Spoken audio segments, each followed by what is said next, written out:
That's right, Yuveka. In fact, right now there is still that uncertainty in the air as the Lowe family deals with this discovery, waiting to hear for sure if it is indeed Miguel Lowe who was kidnapped in July 17th, in fact. And although police were telling us here on the scene last night that it's quite likely that it is in fact Miguel, they didn't want to jump the gun and they just wanted to wait until today, and that's when they're hoping that those tests, those preliminary tests would have been concluded to at least then try to link that body to that missing child.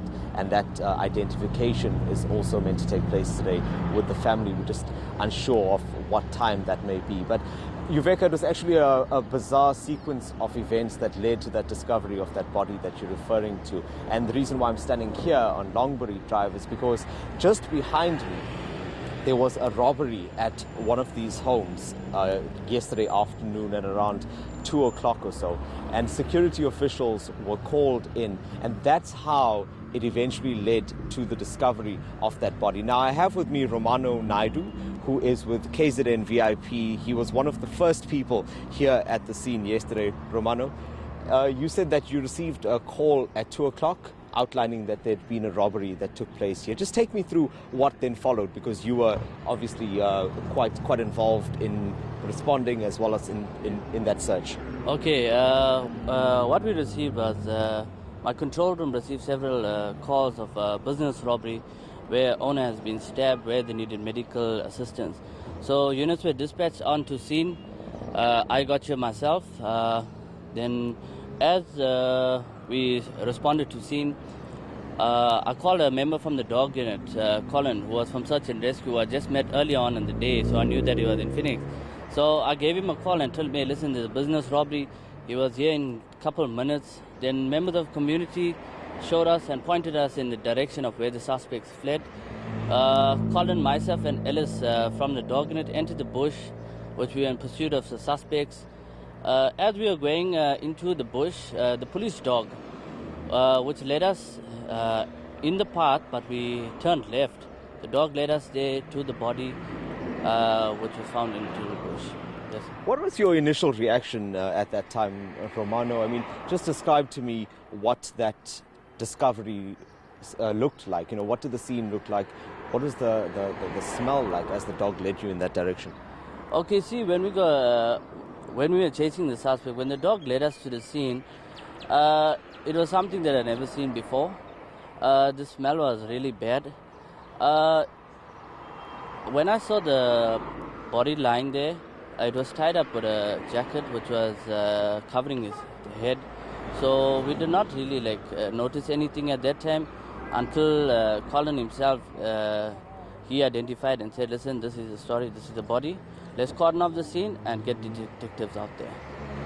What was the link between that body and Miguel Lowe? Because, you know, I know police are not officially confirming just yet, but many people on the scene had said that they do believe that it is the body of Miguel Lowe. Why is that?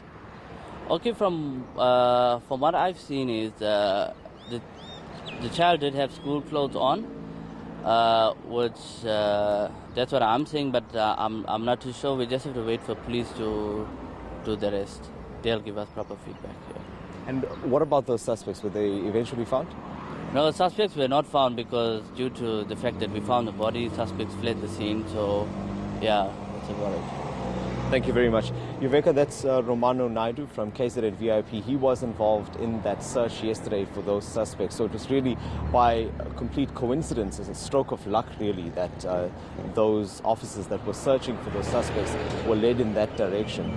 But there is another reason why this road is of particular interest, Yuveka, and that's because the man who's accused of kidnapping Miguel Lowe also lives on the street. Now, you'll know that he was arrested about 3 days after Miguel's kidnapping, and that was partly due to the fact that he was last seen with the child through CCTV footage that was sourced from a restaurant near the school, and that has been the basis of the state's case against him. It was last week that he was granted bail of 2,500 rand, but as we understand it, he still remains in custody because he hasn't been able to rake up that money just yet. Dasen, what's he had to say about his alleged role in all of this?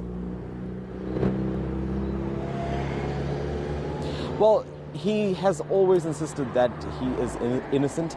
In fact, his attorney says that he bought the child something to eat on that day because there was no food at home. That's the allegation that the accused was making in court. But the state's case is that because he was seen with the child and he was seen leading the child to a taxi, they believe that he did eventually take Miguel Lowe away on that day, although the CCTV footage doesn't specifically show that.